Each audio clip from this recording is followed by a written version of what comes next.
Bharatiya Janata party के राष्ट्रीय अध्यक्ष श्रीमान जेपी नड्डा जी, पार्टी के सभी राष्ट्रीय पदाधिकारीगण,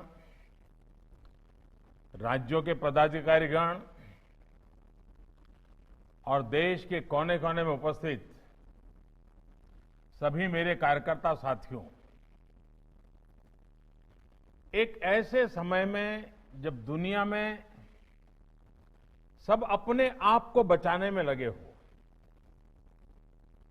आप सबने अपनी चिंता छोड़कर खुद को गरीबों, जरूरतमंदों की सेवा में समर्पित कर दिया है।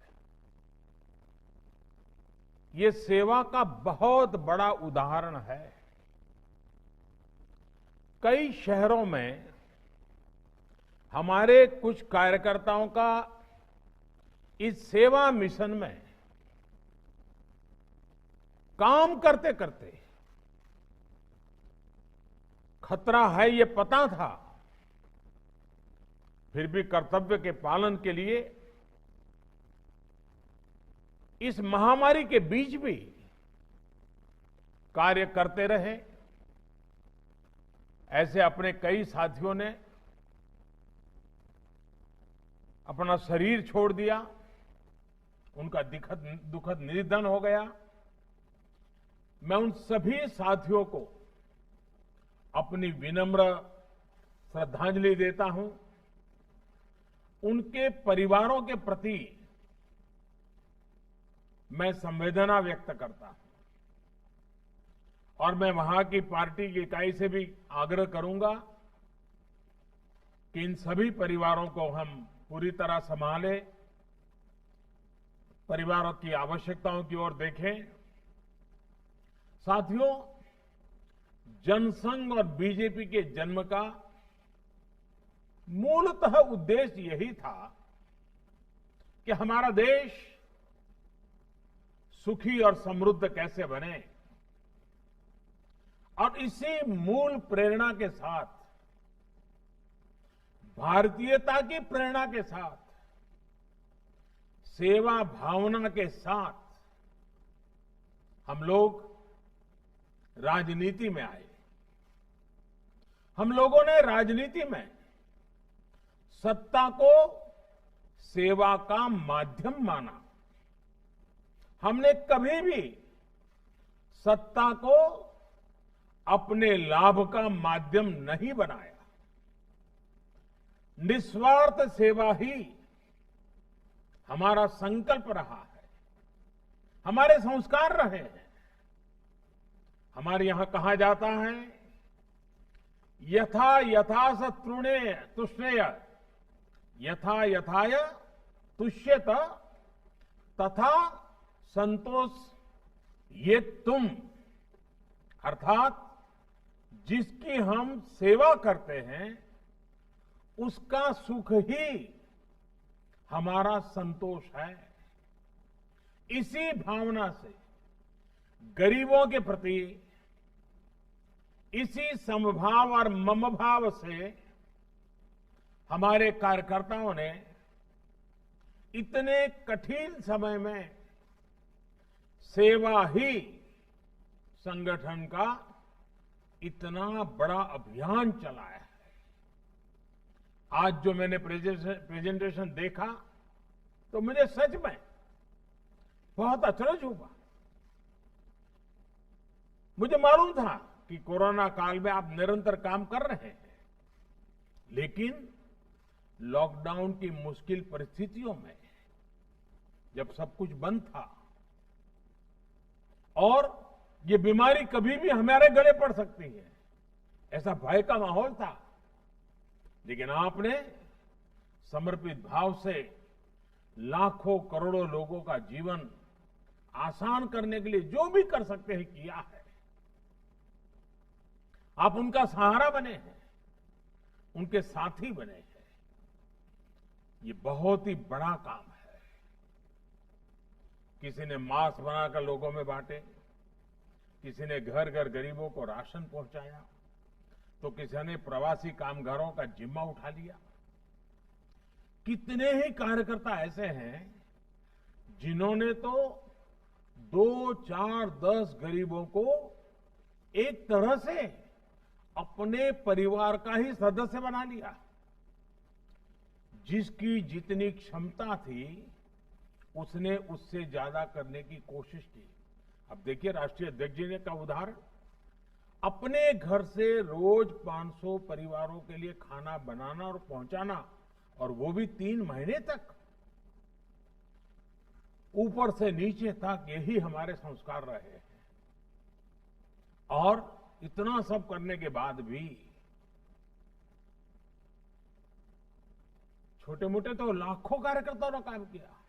कहां सबकी तस्वीर टीवी पे आई है, कहां सबका नाम अखबार में छपा है, कहां अपने गांव के बाहर कौन जानता है। फिर भी सेवा परमो धर्मः, निस्वार्थ भाव से काम करते रहना।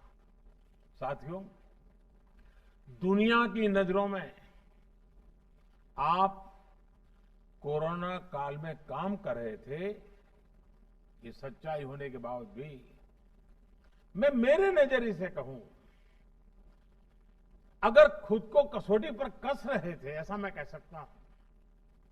आप अपने आदर्शों और व्यवहारों के बीच अपने आप को तपा रहे थे। साथियों, एक आधा आफत आई तो आपने उस आफत को भी अवसर में बदल दिया। ये कोरोना हमेशा इस बात के लिए तो याद रहेगा कि भारतीय जनता पार्टी ने अपने आप को एक डिजिटल एडिशन के रूप में डेवलप कर दिया है। हर कार्यकर्ता डिजिटल एक्टिविटी करने के लिए माहिर होता जा रहा है। अवसर ये कि आप ज्यादा से ज्यादा लोगों की सेवा कर सकें, ज्यादा से ज्यादा लोगों की तकलीफ कम कर सकें, उन्हें इस मुसीबत से उबार सकें। जिस पार्टी के इतने सैकड़ों सांसद हो, हजारों एमएलए हो, फिर भी वो पार्टी, उसका प्रत्येक कार्यकर्ता सेवा को प्राथमिकता दे, सेवा को ही अपना गंतव्य और मंतव्य माने, जीवन मंत्र माने। भारतीय जनता पार्टी के रूप में एक कार्यकर्ता के नाते मुझे बहुत गर्व होता है, बहुत आनंद होता है कि हम सब ऐसी संगठन के साथी हैं, सदस्य हैं। साथियों, ये विनम्रता, ये प्रेरणा हमें जनसंघ के जमाने से लेकर अब तक जो 4-4, 5-5 पीढ़ियों ने तप किया है, उस परंपरा से हमारे अंदर ये संस्कार संक्रमित हुए हैं। उनकी तपस्या से हमें ये सब मिला है। और जब हमारे पुरोगामियों की तपस्या से हमें ये मिला है, तो हमारा ये काम, हमारे संस्कार, हमारा ये व्यवहार, हमारा ये समर्पित जीवन आगे की पीढ़ियों के लिए भी प्रेरणा का कारण बनेगा, प्रेरणा देता रहेगा। साथियों, भारतीय जनता पार्टी अगर इतना कुछ कर पाती है, तो इसके पीछे हमारी एक और बहुत बड़ी विशेषता है। हमारा संगठन कार्यकर्ता से अध्यक्ष पद तक, ये जो हमारी श्रृंखला है, हमारी संगठन की रचना है, हमारे संगठन में जो जीवंतता है, हमारे संगठन में जो संवेदनशीलता है, ये उसकी बहुत बड़ी ताकत है। राजनीतिक जो कमेंटेटर होते हैं, एक्सपर्ट्स होते हैं, वो हमेशा ऐसी बात करते हैं कि संगठन की शक्ति लगती है तो चुनाव जीते जाते हैं, चुनाव लड़े जाते हैं, वगैरह वगैरह। वो चुनाव के दायरे में ही संगठन को देखते हैं। अन्य राजनीतिक दलों के लिए शायद ये सच होगा, लेकिन भारतीय जनता पार्टी के लिए ये आकलन अधूरा है। साथियों, हमारे लिए हमारा संगठन चुनाव जीतने की सिर्फ मशीन नहीं है। हमारे लिए हमारा संगठन का मतलब है सेवा, व्यक्ति के जीवन में, समाज के जीवन में, राष्ट्र के जीवन में बदलाव लाने के लिए हर देश यज्ञ में आहुति देते रहना हमारे लिए, हमारे संगठन का मतलब है सबका संग, सबका साथ, सबको लेकर के चलना है। हमारे लिए, हमारे संगठन का मतलब है सबका सुख, सबकी समृद्धि। हमारा संगठन समाज हित के लिए काम करने वाला है, संघर्ष करने वाला है, समाज और देश के लिए खप जाने वाला है। हमारे लिए हमेशा राष्ट्र प्रथम, नेशन फर्स्ट रहा है। और साथियों, ऐसा नहीं है ये बात हमने कहीं भाषणों के माध्यम से या पार्टी के प्रस्ताव में लिख करके पास कराई और उसके कारण हुआ है। जी नहीं, राष्ट्र हित के इस भाव को, राष्ट्र प्रथम के इस भाव को स्थापित करने में हमारी कई पीढ़ियां खप गई है। दीनदयाल उपाध्याय जी, श्यामा प्रसाद मुखर्जी, अनेक महापुरुष, सभी वरिष्ठ नेता, अनगिनत इनके संस्कारों ने, जी करके दिखाए हुए संस्कार की श्रृंखला ने हमें प्रेरित किया है। और इसी प्रेरणा से भारतीय जनता पार्टी ने वंचित हो, शोषित हो, दलित हो, पीड़ित हो, सभी को समाज के अन्य वर्गों की बराबरी में लाने का, उन्हें सशक्त करने का निरंतर प्रयास किया है। आज इसी का परिणाम है कि भारतीय जनता पार्टी में, और हम गर्व से कह सकते हैं, हम कोई भेदभाव से नहीं देखते हैं, लेकिन दुनिया को समझाने के लिए कहना पड़ता है, हमें गर्व है कि आज देश में जो सांसद है उसमें से 52 दलित सांसद भारतीय जनता पार्टी के हैं। 43 सांसद, 43 सांसद मेरे आदिवासी भाई हैं, बहनें हैं। पिछड़ा वर्ग की अगर बात करें तो भाजपा के 113 सांसद से भी ज्यादा पिछड़े वर्ग से आते हैं। साथियों, विधानसभाओं में करीब करीब 150 से ज्यादा आदिवासी एमएलए हैं बीजेपी के। यानी कि भारतीय जनता पार्टी हर वर्ग से जुड़ी है और समाज का हर वर्ग हमसे जुड़ा है। आपके परिश्रम से भाजपा का हर समाज से विश्वास का एक अटूट रिश्ता बना है।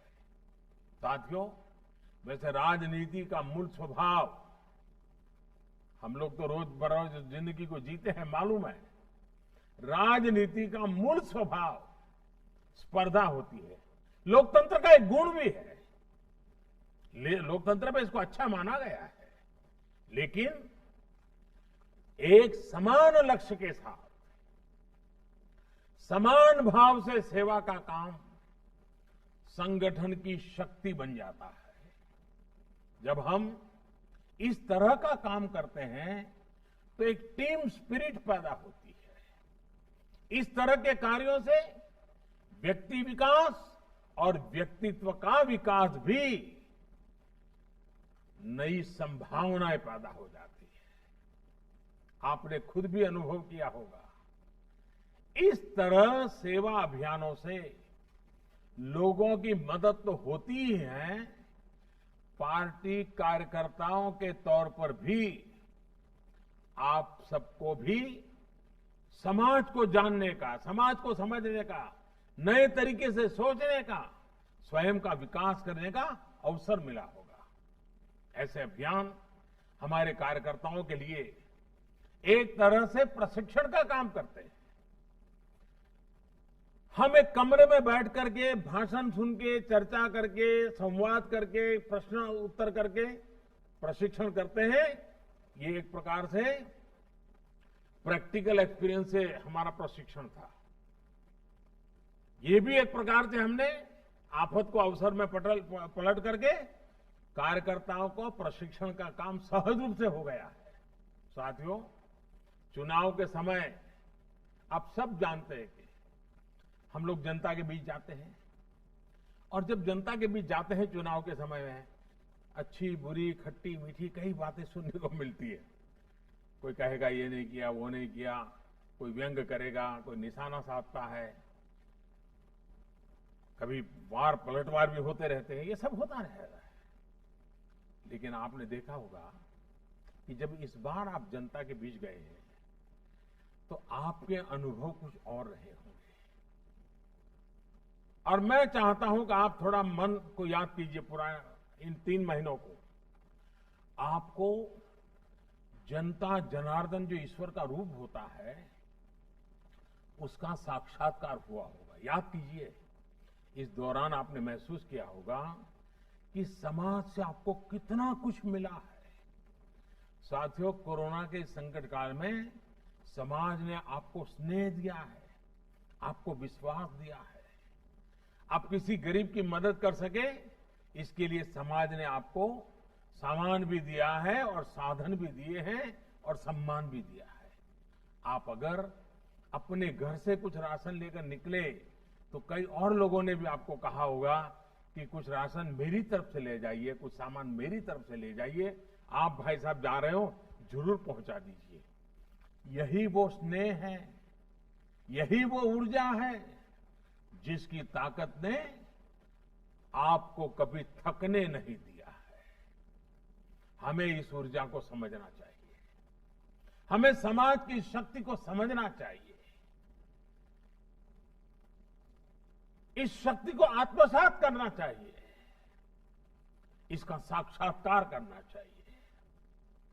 मुझे विश्वास है आप ये करते रहेंगे, बीजेपी का हर कार्यकर्ता ये करता रहेगा, तो ऊर्जा का प्रवाह हमेशा हमें प्रेरणा देता रहेगा, पुरुषार्थ का नया नया नई ताकत देता रहेगा। लोगों के आशीर्वाद एक प्रकार से ईश्वर के ही आशीर्वाद होते हैं। ये आशीर्वाद बहुत बड़ी ताकत होते हैं। साथियों, आपने ये भी अक्सर देखा होगा कि ज्यादातर समय लोग जब मिलते हैं, सामान्य दिवसों की मैं बात करता हूं, उसमें भी जब आप सत्ता में हो तो सामान्य तौर पर लोग क्या करते हैं, कोई न कोई आपको मेमोरेंडम देंगे, मांग पत्र देंगे, और बहुत स्वाभाविक भी है। मतलब जरूरी नहीं कि लिखकर ही कोई मांग पत्र दे, लेकिन सार्वजनिक जीवन में आपको ऐसे लोग मिल जाएंगे जो मुंह जबानी भी आपको कुछ न कुछ बताते रहेंगे, ये होना चाहिए, वो होना चाहिए। कहीं कोई सड़क की मांग है तो कहीं कोई गड्ढा भरवाने की बात करेगा, तो कहीं कोई बिजली की बात करेगा। कई बार वो शिकायत के रूप में कहेगा, कई बार वो अपेक्षा के रूप में कहेंगे। ऐसे में कुछ नेता कार्यकर्ता सोचते हैं कि ये क्या है, जब देखो कोई न कोई काम, कोई न कोई मांग, कोई न कोई शिकायत। लेकिन साथियों, आप सभी सार्वजनिक जीवन में है, सेवा करने के लिए आए हैं, इसलिए हम सबको इसमें अंतर्निहित जो भाव है उसको समझना होगा।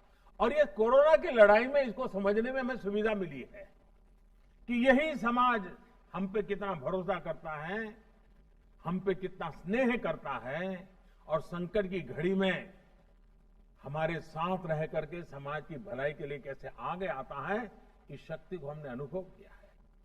इसमें अंतर्निहित भाव यही है कि आओ आप समाज की मदद करो।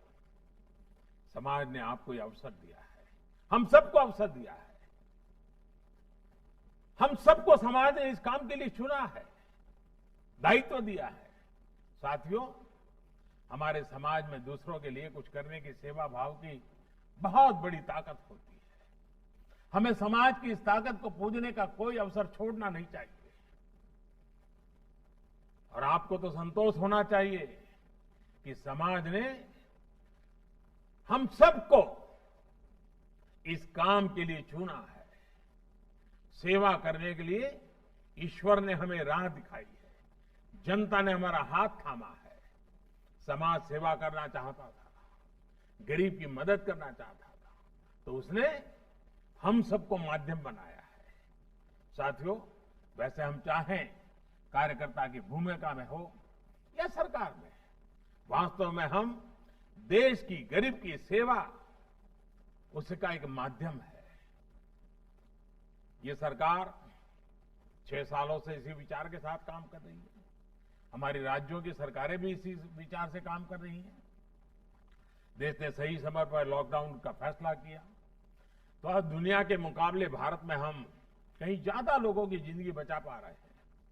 इस दौरान गरीबों को कम से कम दिक्कत हो, इसके लिए 2.25 लाख करोड़ रुपए के गरीब कल्याण पैकेज से लेकर गरीबों को अन्न के लिए, रोजगार के लिए सरकार ने विशेष योजनाएं शुरू की है। अभी हाल ही में हमें प्रधानमंत्री गरीब कल्याण अन्न योजना को सरकार ने दीपावली, छठ पूजा तक के लिए, यानी कि नवंबर अंत तक इसको बढ़ा दिया है। साथियों, 130 करोड़ देशवासियों ने हम पर हमेशा जो भरोसा किया है, हमें इस भरोसे को संभाल कर रखना है, सहज कर रखना है। हमें देशवासियों की आशाओं, आकांक्षाओं को, उनके सपनों को अपना सपना मान करके हमें काम करना है। वो अपना सपना मान करके खपना भी है। मैंने पहले भी कहा है और आज फिर दोहरा रहा हूं, भाजपा के प्रत्येक कार्यकर्ता को अपने साथ, मैंने ये इलाहाबाद में पार्टी की कार्य समिति में शायद कहा था, हमारे साथ 700, मैंने ये कहा था उस दिन, हमारे साथ 700, 7S, इसकी शक्ति लेकर आगे बढ़ना चाहिए। और आज जब मैं वृत्त देख रहा था तो मुझे सातों बातें बराबर आनंद आ रहा था। वाह, ये कैसा मेलजोल हो गया है। देखिए वो 7 बातें क्या कही थी मैंने जब हम लोग इलाहाबाद में वर्किंग कमेटी में मिले थे। तब मैंने कहा था, पहला सेवा भाव, दूसरा संतुलन, तीसरा संयम, चौथा समन्वय, पांचवा सकारात्मकता, छठा सद्भावना और 7वां संवाद। बीजेपी के हर कार्यकर्ता के आचरण और नीति में इन दिनों इस कोरोना की लड़ाई में भरपूर रूप से इसका प्रभाव दिखाई दिया है और हर भाजपा के कार्यकर्ता के लिए ये गर्व का विषय है। साथियों, कोरोना के इस काल में हमारा ये महायज्ञ, ये हमारा सेवा यज्ञ रुकना नहीं चाहिए और महामारी के खिलाफ हमारी लड़ाई भी कमजोर नहीं पड़नी चाहिए। अभी त्योहारों का सीजन शुरू हो रहा है, लेकिन कोरोना का खतरा अभी भी उतना ही है। इसके लिए खुद भी सावधानी बरतनी है और दूसरों को भी जागरूक करते रहना है। साथियों, आज आपके पास से जो कुछ भी सुनने को मिला, उसने मुझे भी एक नई ऊर्जा दी है, काम करने के संकल्प को और मजबूत किया है। मैं फिर एक बार आप सबको बहुत बहुत शुभकामनाएं देता हूं। मैं नड्डा जी को और पार्टी का भी अभिनंदन करता हूं कि मुझे, क्योंकि पहले तो प्रवास के कार्यक्रम होते थे, आप सबके दर्शन का मौका मिल जाता था, लेकिन इन दिनों कोरोना के कारण ये संभव नहीं होता है। आज आप सबको सुनने का मौका मिला, आपके दर्शन करने का अवसर मिला, मेरे लिए बहुत शुभ अवसर था ये। मैं फिर एक बार आपको बहुत बहुत शुभकामनाएं देता हूं। बहुत बहुत धन्यवाद।